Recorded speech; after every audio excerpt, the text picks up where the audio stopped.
जय माता दी दोस्तों, आप सभी का मेरे YouTube चैनल पर स्वागत है। मैं पूजा पांडे आपके साथ। कैसे हैं आप सब? आई होप आप सब बहुत अच्छे होंगे। माता रानी की कृपा दृष्टि आप सब पर बनी रहे। तो दोस्तों, आज मैं आपके लिए लेके आई हूँ कि नवरात्र में हमें कैसे पूजा पाठ करनी है और क्या शुभ मुहूर्त है, नवरात्र कब है और कब से कब तक नवरात्रि है और हमें अष्टमी का उपवास कब रहना है। तो इन सब के विषय में और सामग्री क्या क्या लगेगी, मैं उन सब के बारे में आपको बताऊंगी। और एक चीज़ और कि नवरात्र में 9 दिन के क्या क्या कलर होंगे वो भी मैं आपके साथ शेयर करूंगी। तो वीडियो पे बने रहिएगा, तो मैं आपको सारी जानकारी दूंगी। तो चलिए वीडियो को आगे बढ़ाते हैं। आगे बढ़ाने से पहले वीडियो को मेरे लाइक करिए, चैनल को सब्सक्राइब करिए, बेल आइकन को प्रेस करिए और अपने दोस्तों के साथ शेयर करना बिल्कुल ना भूलें। और मुझे इंस्टा पे भी फॉलो करिए। और आपका कोई क्वेश्चन होता है तो आप मुझसे कमेंट बॉक्स में कमेंट करके पूछ सकते हैं। तो चलिए अब आगे बढ़ते हैं। सबसे पहले मैं आपको बताऊंगी कि नवरात्रि कब शुरू हो रही है।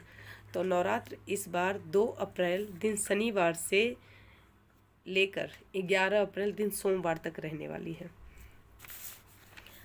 और प्रतिपदा तिथि जो है वो एक अप्रैल को 11:53 से ही शुरू हो जाएगी, जो 2 अप्रैल दिन शनिवार को 11:58 तक रहेगी सुबह के समय।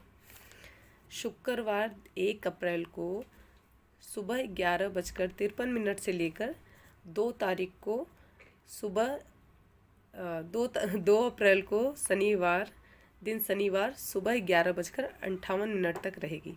प्रतिपदा तिथि 1 तारीख को ही शुरू हो जाएगी, पर हमें उदया तिथि में प्राप्त नहीं हो रही है। इस वजह से हम 2 तारीख को नवरात्रि मनाएंगे, क्योंकि हमें उदया तिथि में जो नवरात्र प्राप्त 2 तारीख को हो रही है, तो इसलिए हम 2 तारीख की नवरात्र मान्यता होगी।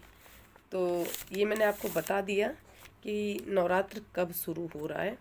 और दसवीं जो रहती है नवरात्र का पूर्ण, जो हम तिथि मानते हैं कि नवरात्र पूर्ण हुआ है, वो हम 11 तारीख दिन सोमवार को मानेंगे। जो व्रत का पारायण वगैरह होता है वो 11 तारीख को होगा।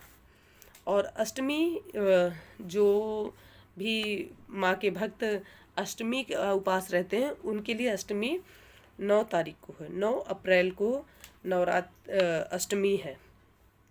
मैं आपको फिर से एक बार कंफर्म कर दे रही हूँ कि 9 अप्रैल को अष्टमी है।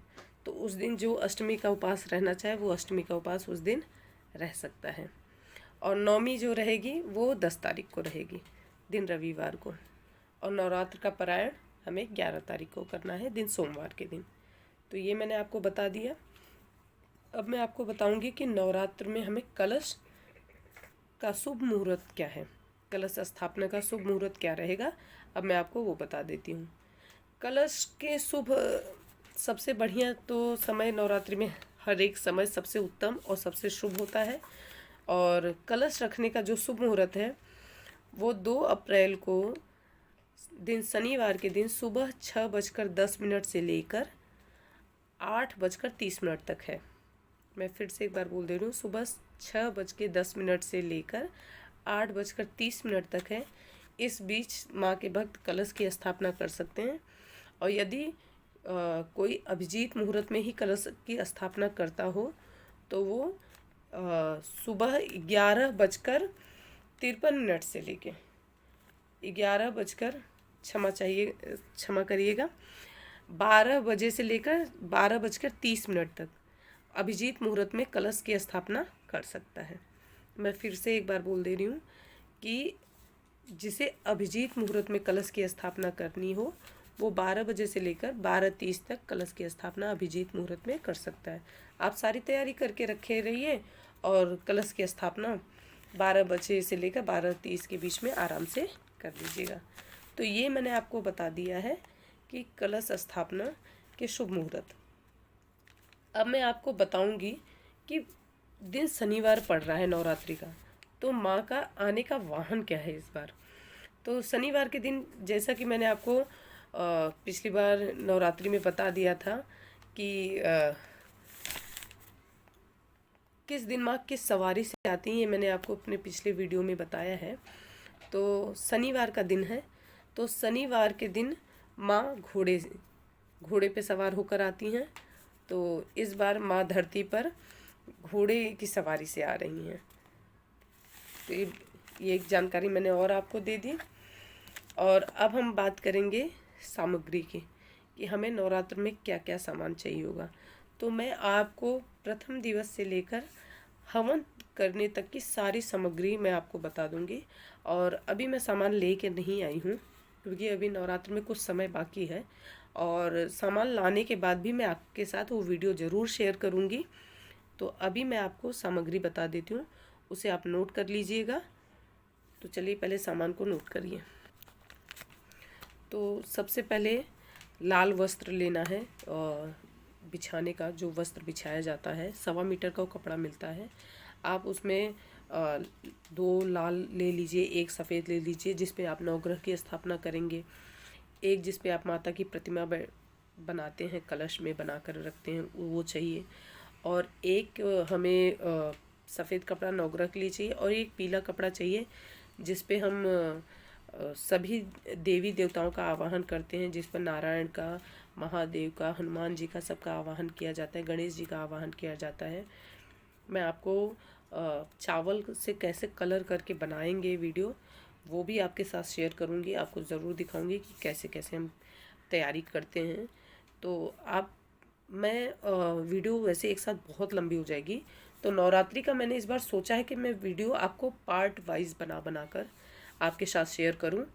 जैसे एक में मैं आपको सामग्री बता दे रही हूँ, मुहूर्त बता दे रही हूँ, एक में मैंने कुछ देवी मैया के लिए अपनी ख़रीदारी की है, मैं वो भी आपके साथ शेयर करूँगी, और 1-2 दिन में वो भी वीडियो आपके पास आ ही जाएगी। और मैं देवी माँ का श्रृंगार करके एक दिन आपको दिखा दूँगी कि आपको कैसे देवी मैया को तैयार करना है, वो भी आपके साथ शेयर करूँगी।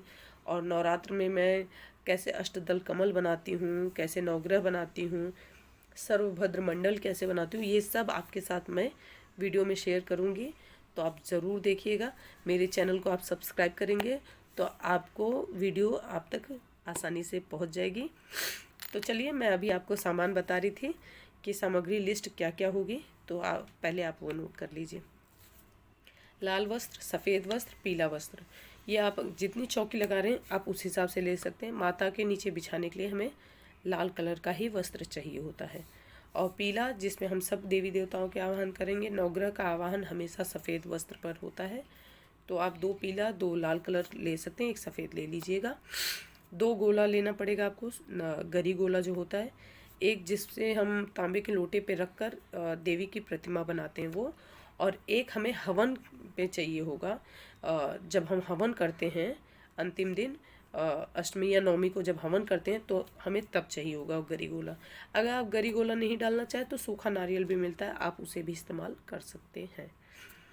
लौंग, इलायची, बतासा, रोली, कलावा, सुपारी, कमलगट्टा, ये सब आप क्वांटिटी में ले लीजिएगा। अब जैसे सुपारी के लिए मैं बता देती हूँ आपको, कम से कम 9 ग्रह पे 9 ठो लगते हैं। एक में हम गणेश जी का आवाहन करते हैं, एक कलश में डालते हैं, तो आप तकरीबन 14-15 सुपारी ले लीजिए। कमलगट्टा ले लीजिए, कहीं ना कहीं शुभ करने के लिए हमें 5 ठो कलश में डालना होता है, फिर अगर आपके यहाँ चढ़ाया जाता हो तो आप चढ़ा भी सकते हैं। एक कमलगट्टे की माला ले लीजिएगा जो माता को पहनाया जाता है। लौंग इलायची आप अपने अनुसार ले लीजिएगा कि आप भोग में कैसे लगा रहे हैं, कैसे चढ़ा रहे हैं। हल्दी ले लीजिएगा, सप्तधान ले लीजिएगा, क्योंकि जौ और गेहूं जो हम बोते हैं उसमें सप्तधान थोड़ा सा छिड़काव कर देना चाहिए, क्योंकि 7 प्रकार के अनाज को उसमें साथ में डालने का एक वो बना हुआ है नियम, कि 7 प्रकार के अनाज को बो दिया जाता है उनकी उसके साथ में, जौ के साथ में। तो सप्तधान ले लीजिएगा, कपूर, कमलगट्टे की माला मैंने आपको बता दी, जनेऊ ले लीजिएगा, सभी देव को चढ़ते हैं, और सफ़ेद जनेऊ भोलेनाथ के लिए, बाकी सबके लिए पीला जनेऊ ले लीजिएगा। इत्र ले लेना है, शहद ले लेना है, और अखंड बाती ले लीजिएगा, लंबी बत्ती, गोल बत्ती ये भी ले लीजिएगा। अखंड बाती आप चाहें तो साफ़ रुई लेके बना सकते हैं, और नहीं तो मार्केट में बनी बनाई अखंड बत्ती मिलती है, वो आप ले लीजिएगा। तिल का तेल ले लीजिएगा, घी ले लीजिएगा, चुनरी माता को ओढ़ाने के लिए आपके पास जितनी भी मूर्त हो उनके लिए वस्त्र और चुनरी आप ले लीजिएगा। सफ़ेद चंदन ले लीजिएगा। गुलाब जल, पंचमेवा ले लेना है। और हाँ, मैं आपको बता दूँ, चुनरी जो मैंने बोली, चुनरी आपको गोले पे भी उड़ा के बैठानी पड़ेगी जो हम माता की प्रतिमा बनाएंगे, और नारियल पे भी लपेट के रखा जाता है। ये 2 चुनरी तो आप ज़रूर ले लीजिएगा। बाकी आपके पास जैसे मूर्त हो, फ़ोटो, आप उनके लिए भी चुनरी ले सकते हैं। वो आपके ऊपर है कि आप जितने देवी की फ़ोटो रखें, मूर्त रखें, उनके लिए आप चुनरी ले लीजिएगा। उसके बाद हवन सामग्री का एक पैकेट आता है, आप वो ज़रूर ले लेना, जिससे आप 9 दिन तक हवन कर सकें। बाकी गूगल, लोहबान, अगर तगर, जटामासी, ये आप हवन सामग्री अगर खुला लेंगे तो आपको सारे नाम न याद रहें तो आप सामने दुकान पर, किसी भी पंसारी की दुकान पर आप बोल दीजिएगा कि अगर तगर, जटामासी, जौ, काला तिल और चावल ये ज़रूर ले लीजिएगा। और जो भी कलश की स्थापना करते हैं वो चावल ज़रूर ले लेंगे। सफ़ेद चावल, उन्हें कलर करके लाल कलर से, पीले कलर से, हरे कलर से, ऑरेंज कलर से अष्टदल कमल बनाने के लिए लगता है, तो आप वो भी ले सकते हैं, सजावट कर सकते हैं। और 9 ग्रह की लकड़ी, आम की समिधा ले लीजिएगा, और उपले ले लीजिएगा जिसकी आवश्यकता पड़ती है, कुश ले लीजिएगा, अपना आसन रख लीजिएगा, आसन जिस पे आप भी बैठ कर पूजा करेंगे तो वो भी ज़रूरी है। पति पत्नी साथ में पूजा करते हैं तो उन्हें गांठ जोड़ कर बैठा जाता है, तो अपने घर की किसी भी कन्या से या आपकी बहन हो, किसी से भी आप गांठ जुड़वा सकते हैं। वो 9 दिन तक गांठ नहीं खोलनी है। अब गांठ में रखना क्या क्या है मैं वो बता दूं। जो आपके पास अपने सामर्थ्य अनुसार रुपये रख लीजिए, 1 सुपारी, 1 दूब और अक्षत डाल के उसे गांठ लगवा दीजिएगा, कोई भी कन्या हो उससे। तो आप 9 दिन पूजा करने के बाद वो गांठ उसी कन्या से खुलवा सकते हैं। तो जौ, गेहूँ, ये भी मैंने आपको बता दिया है। तो ये सब सामग्री थी नवरात्र की, जिसमें आपका हल्दी भी, आप हल्दी बता दिया, कुमकुम बता दिया है। और मेरे पास अभी तो होली बीती थी तो गुलाल है, गुलाल भी ज़रूर ले लीजिएगा क्योंकि गुलाल चढ़ाया जाता है। तो ये मैंने सारी सामग्री आपको बता दी। श्रृंगार का सामान अष्टमी के दिन लगता है, तो श्रृंगार का सामान ले लेना है माता के लिए, माला, फूल। और जिस दिन आपको कलश रखेंगे, दूध, दही, दूब, माला, फूल, ये सब लगेगा। ये हम उसी से, मिठाई, फल, ये आप 1 दिन पहले सब इंतज़ाम कर लीजिएगा। कलश में डालने के लिए पंचपल्लव, अगर आपको पंचपल्लव नहीं मिल पा रहा तो आप अशोक के या आम की टेरी या पल्लव ले सकते हैं। तो ये मैंने आपको बता दिया है कि नवरात्र की क्या क्या सामग्री होगी। तो जहाँ तक उम्मीद है कि आपने ज़रूर लिख लिया होगा। कलश ले लेना है आपको मिट्टी का, अगर आपके पास पीतल का हो तब तो कोई बात ही नहीं है। कलश ले लेना है आपको, एक बढ़िया सा कलश को आप अपने सामर्थ्य अनुसार सजा सकते हैं कि जैसे उसे डेकोरेट करना चाहें, या डेकोरेट किया हुआ कलश आप ले सकते हैं। गोबर भी लगेगा, और दिया ले सकते हैं, मिट्टी के दिए आपको जो लेना है। दूब घास वगैरह मैंने आपको बता दिया है। पान ले लेना है, पान अति आवश्यक है। बीड़ा बनवा कर ले लें तो और अच्छा है, और बीड़ा नहीं बनवा सकते तो पान के पत्ते, उसमें सुपारी डालकर, 1 इलायची डालकर, और उसे फोल्ड करके उसमें आप लौंग चुभोकर माता को माता के समक्ष प्रस्तुत कर सकते हैं। माता को पान का भोग लगा सकते हैं, माता के सामने समर्पित कर दीजिए। तो ये मैंने आपको पूरी सामग्री बता दी है। और मैंने सामग्री में आपको रेत या मिट्टी जो भी उपलब्ध हो, जिसमें आपको जरई उगाने हैं, वो ले लेना है।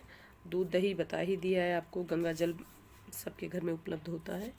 तो ये कुछ विशेष सामग्री हैं, और 1-2 अगर मुझसे छूट गया हो तो मैं अभी जब सामान लेके आऊँगी तो आपके साथ वीडियो ज़रूर शेयर करूँगी, तो उसमें बता दूँगी। बाकी तो इसलिए मैंने एक जगह लिख लिया है, अपने घर के लिए भी जो मुझे चाहिए होता है तो मैं एक जगह लिख लेती हूँ, उसी में से मैंने आपको बताया है। तो ये हो गया। अब मैं आपको एक चीज़ और बता देती हूँ कि नवरात्र में हमें 9 दिन कलर में 9 कलर होते हैं। जैसे बहुत जन दिन के हिसाब से उसी कलर का वस्त्र पहनकर पूजा पाठ करते हैं, क्योंकि माता को तो हम प्राण प्रतिष्ठित कर देते हैं, तो इसी वजह से माता को तो डेली उठा के वस्त्र नहीं बदल सकते, तो उस अलग अलग हम खुद वस्त्र बदल के दिन के हिसाब से उसी रंग का वस्त्र पहनकर हम पूजा पाठ कर सकते हैं। तो नवरात्र में बहुतों को मैंने देखा है ये चीज़ फॉलो करते हुए कि दिन के हिसाब से उसी रंग का वस्त्र पहनकर पूजा पाठ करना, या उसी कलर के वस्त्र में नवरात्रि में 9 दिन तक रहना। तो चलिए मैं आपको बता देती हूँ कि प्रथम दिवस नवरात्रि का पहला दिन जो है, उस दिन आपको सफ़ेद रंग का वस्त्र पहनना है। पहला दिन जो है वो सफ़ेद रंग का रहेगा। दूसरा दिन लाल है। तीसरे दिन हमें नवरात्र के गहरा नीला, और चौथे दिन नवरात्र के चौथे दिन आपको पीला रंग का वस्त्र पहनना है। पांचवें दिन आपको हरा, और छठवें दिन स्लेटी रंग का। स्लेटी रंग थोड़ा सा ग्रे शेड में होता है, तो आप स्लेटी रंग का पहनिए। उसके बाद हमें नारंगी, नवरात्र के 7वें दिवस में आपको नारंगी रंग का वस्त्र धारण करना है। 8वें दिन आपको मोर रंग मयूरी हरा जो होता है उस रंग का वस्त्र पहनना है, और 9वें दिन आपको गुलाबी रंग का वस्त्र पहनना है। तो ये मैंने आपको नवरात्रि के 9 रंग थे जो आपके साथ शेयर किए। तो ज़रूर कमेंट करके बताइएगा कि आपको वीडियो कैसी लगी। आशा करती हूँ आपको वीडियो बहुत पसंद आई हो। तो अगर वीडियो आपको पसंद आई तो मेरी वीडियो को लाइक करिए, चैनल को सब्सक्राइब करिए, बेल आइकन को प्रेस करिए, अपने दोस्तों के साथ शेयर करिए, मुझे इंस्टाग्राम पे भी फॉलो करिए। मैं मिलती हूँ आपसे नेक्स्ट वीडियो में, तब तक के लिए जय माता दी।